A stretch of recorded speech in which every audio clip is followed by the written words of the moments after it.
afternoon. My name is Michelle Mitchell, and I am this afternoon's facilitator. Today we have with us Lisa Jackson from World Financial Group, and she's going to be discussing with us long-term care insurance. Lisa, welcome. Can you tell the people a little bit about your background? Sure, I will. Welcome, and thank you for this opportunity, Michelle. So, as you said, my name is Lisa Jackson. I've been in the financial field for 3 years now, and I help families and individuals with retirement, with life, with college plans, asset protection, all of that, just to create a brighter future for families. And I love it.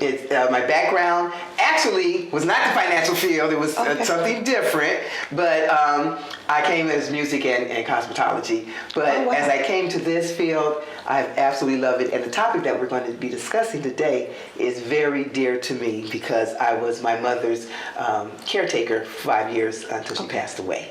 And so long-term care is very, very dear to me. Okay. Well, thank you so much for sharing your background with the audience. If you like, we'll just get started with a few questions. Sure. I think one of the first questions we want to kind of go into what long-term care insurance is. A lot of the audience may not know. So if you could just share with us, what is long-term care insurance? Okay, so Michelle, long-term care is a system to assist individuals that cannot care for themselves due to a chronic or a critical illness. And so when that happens, it can be just, you can no longer do the activities of daily living, which is bathing, transferring, continence, dressing, eating, and being able to go to the restroom by yourself. If you can't do any of that, so those are activities of daily, those are 6, there's more than that, but there's 6 activities of daily living. And if you cannot do that, say you have a stroke. So critical would consider, in that category, is a stroke or a heart attack. So that's critical. That means that now your organs have been affected and it could possibly lead to death. So you need some right now. Now chronic is like heart disease, diabetes. Those are ongoing. And so when you have that, and if it gets to a point that you cannot care for yourself anymore, then this is where long-term care comes in. And it can be through a family or through a facility. Thank you for that. Why do you think it's important that people have long-term care insurance? It's very important. So 70% of adults over 65, age 65, 70% is going to need long-term care. 70%. I'm going to speak to my sisters. Sisters, women tend to outlive men. 3.5 years longer. The majority of residents in long-term care facilities are women. 75% of caretakers are women. It's very, if you don't have this plan, and I know a lot of people maybe don't, especially when you're in your younger years, you don't consider that. But it's best to do it then, because you never know what is going to happen. You never know how this body is going to react and what's going on. What did we see with COVID? Death. A lot of death. A lot of it. And if they did not, and then people that had to be cared for, that had long effects of the COVID. Absolutely. And people are still having effects of COVID. So it's extremely important, and I think that most people need to be more aware and cognizant of long-term care. Now, when you say long-term care, a lot of people say, well, where do I begin with this? Well, there's 3 questions I always encourage people to ask themselves when they begin to put a long-term care plan into effect. And that is, first of all, where do you want to receive your care? So that means, do you want to receive your care out of the home or within the home? Now, I was blessed. My mom, she was able to receive her long-term care in home, as well as my dad. And so they were in that environment that was comfortable, that was familiar, as opposed to being In a facility. in a facility. Okay. The second question is, who do you want to provide your care? Now, this is where I didn't have that conversation. So I'm the youngest out of 4 siblings. Okay. And one of my siblings is in Colorado, which is where I now reside. That's my phone. Which I now reside. And I had 2 siblings here. They since have passed away also. But we didn't have that conversation. My mom and dad didn't have that conversation about who was going to provide the care. Right. So I helped my mom because my dad passed first. And so in 2000, so I assisted my mom in that. She was pretty active then. And then when my mom's health began to fail, and she passed away of renal failure, which is also a critical care. Okay. Because it affects your kidneys. Okay. When her health started to fail, then I, from your mouth to God's ears, because I always said that if I had to get off a job to take care of my parents, I was going to do that. So guess what? It happened. My mom's health began to kind of decline, and I became her caretaker. And she required, because she became non-mobile, and so she required 24-hour care. And her long-term insurance at that time, so make sure you get the right insurance also, right. Because hers at that time did not provide for what she needed. For 24 hours? Is it? Okay. For 24 hours. So please have a conversation. I encourage everyone, as you begin to plan for your long-term care, find out where you want to receive it, who do you want to provide it, and then lastly, what kind of support group do you have? Because you're going to need it. You're going to need a great support group, because as you see a loved one and their health decline, and maybe at one time very vibrant, very active, Right. and then you see them, you need to have that. You need to, where you could just vent and just have conversation. And there's a lot of support groups out there, that are hospitals provided, but you also need your own personal community that can help you in this journey. So those 3 questions, I always encourage people to really answer before you start on that long-term care plan. Okay. Well, thank you so much for those 3 tips, because I didn't even know those. So You're more than that's welcome. definitely something to consider and be thinking about. I understand that California is gearing towards having residents pay for their long-term care insurance. Can you give us a little bit of background or where that's coming from, or what they're trying to implement for Californians, as if we don't have to pay for enough already? Absolutely. Look, I'm a native of California, born and raised in Oakland, Yes. so I understand, even though I'm in Colorado now, so I can absolutely share a little bit and expound on that. So I'm going to go back a little bit, because California is following Washington State. Okay. So in January 2022, Washington State implemented a mandatory tax for long-term care tax for all state employees. Okay. And the reason behind this was they were trying to reduce the pressure on Medicaid. Okay. Got it. And so with that, every state, I don't care what you worked, whether you worked in daycare or you worked in whatever, every state employee had that. Now, if you had your own personal long-term care insurance, then you were not affected. You just had to let them know that. But if you did not, then they taxed you. So now there's been some revisions in that, because they were the first to start with that. And they found out what's working and what's not working. So they are in the process of doing some revisions, and I think Washington State is even, July of this year, they'll reinstitute it. They'll go back to it, because they had to kind of pull it to get some things together. Well, there's 10 states that are following that. Okay.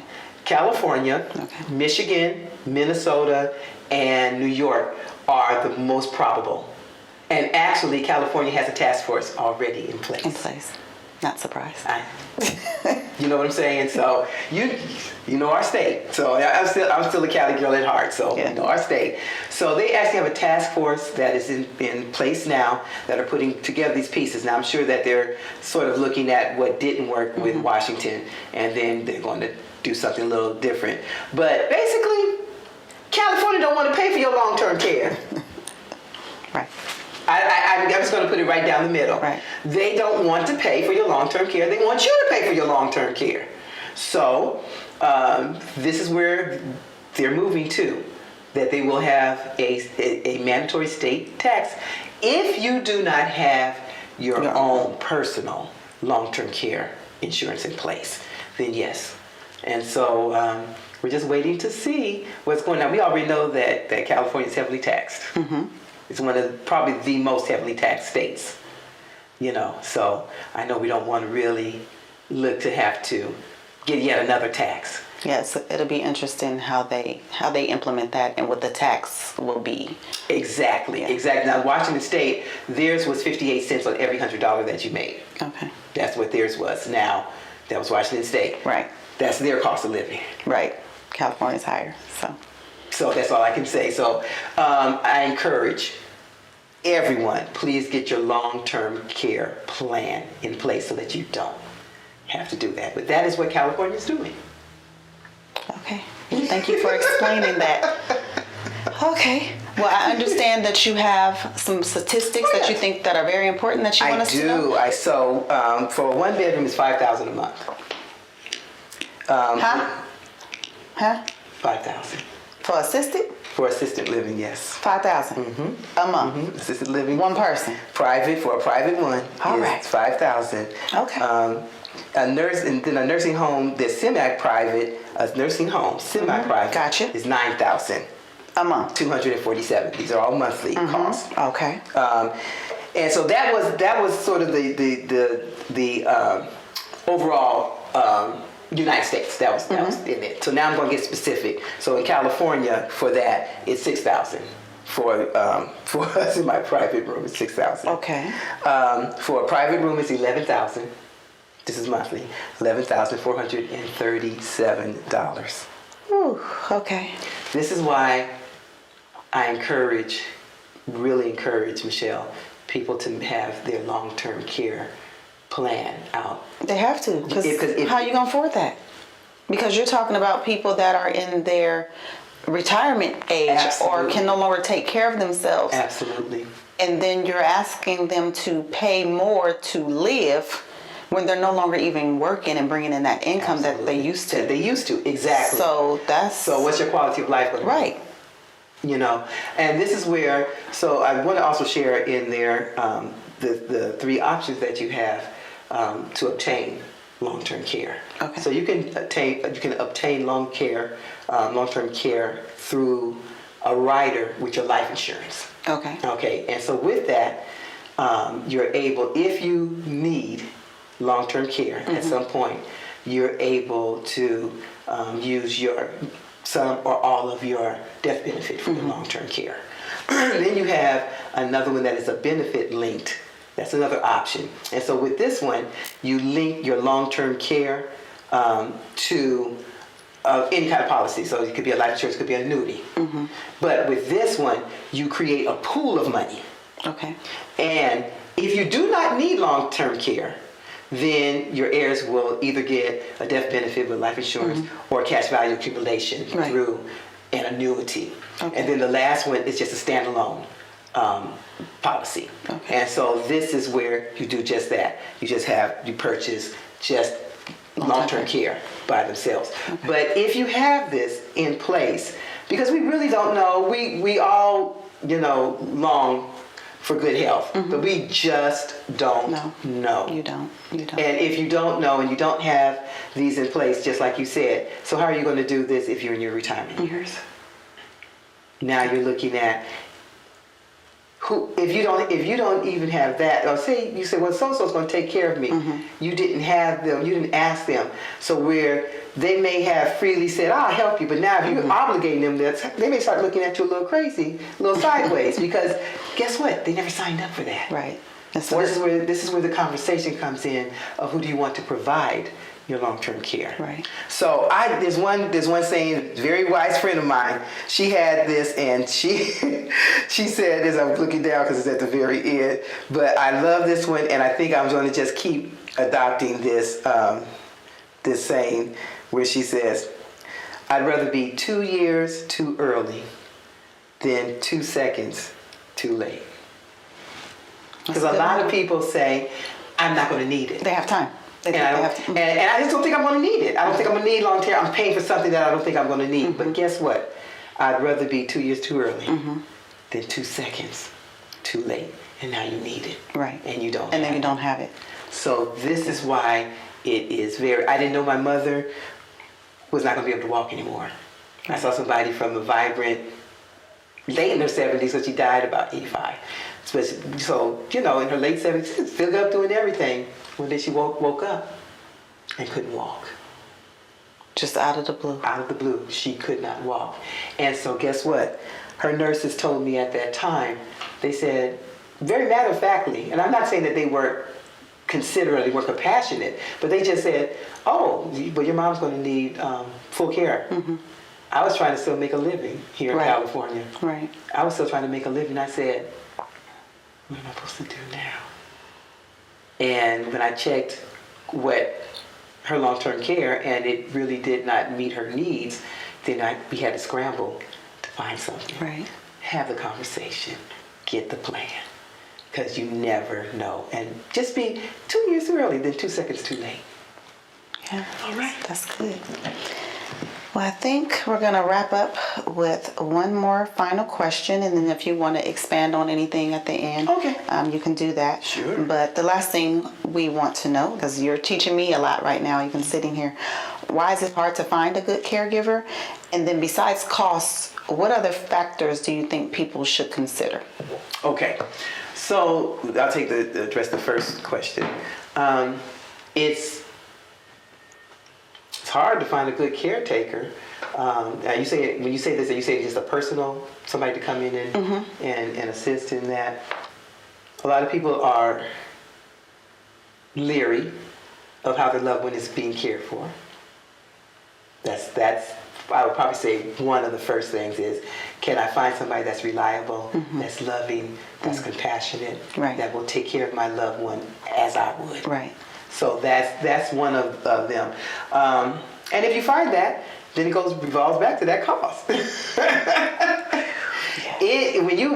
When you have long-term care within the home, that's really costly too. It's costly. So a lot of people, if they're getting those in-home, persons to come and help them, sometimes it's just not enough financially.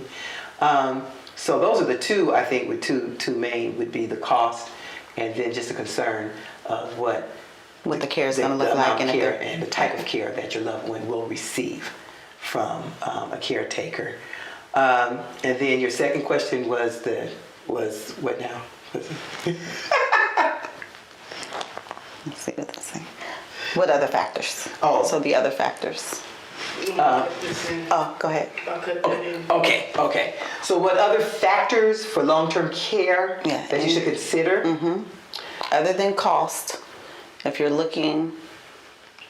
Well, definitely if your long-term care is going to be given outside of the home, the type of facility. And you want to make sure that the facility is clean. You want to make sure that the workers at the facility are really meeting to the needs of your loved one too. So always go around. And I suggest don't go at the same time. Switch up when you go. If you have a loved one in a long-term care facility, kind of switch up when you go just to see what they're doing, because if they get used to you coming at a certain time, that may be when they really tighten things up. And with that said, say you're researching, trying to look for that facility for your loved one. Do you think, where would people go to see if there's any type of complaints about that facility? Where can people get that type of information when they're doing kind of the groundwork before they start? I'm sure the Better Business Bureau, they can do that. You can always look at the facility, see what the reviews are. Okay. That's a really good one, because if people are perfectly transparent about them, you'll find out a lot. Okay. And so those two, I know that you can do your research on, and kind of see what is being said about the facility. Okay. And so those would be as far as whatever else. Just make sure the facility's good. Make sure that your loved one feels comfortable there. And I was looking back here, I see you have your dementia, your Alzheimer's, and you know your signs and everything. If you have those with cognitive issues, such as dementia Right. and Alzheimer, these right here are excellent to sort of alert you if something's going on with them. Please get them checked out. Okay. Because a lot of times with the long-term care facilities, it's not just your physical, Right. but it's also your cognitive abilities, and you just cannot care for yourself anymore. So I was looking at this when we first started, and I said, this is excellent to have. It gives a loved one an idea of what might be going on. And we see so much in cognitive now. We see so many people with dementia and so many with Alzheimer's, and you don't know what's going on. But be aware of what's happening with them. And then lastly, just love them. Love. Love is the main thing when you're dealing with someone in long-term care, because a lot of times it's hard for them Right. to adjust. Absolutely. They're used to themselves being a certain Independent. way, and Absolutely. very independent. Yeah. So even sometimes if that person happens to become their provider for long-term care, just love them. Even when it's a little difficult, just love them. That's basically what I would say. All right. Well, thank you so much for giving your expertise and spending some time with me today, and kind more of than clearing up welcome. some questions that others may have. Definitely gave me a lot to think about because I don't have long-term care right now, and didn't really think, again, like you said, well, I don't really need it right now. I'm healthy. But again, like you said, I'm healthy today. It can change tomorrow. So again, thank you so much for being here Well, today. thank you We for appreciate it. inviting me.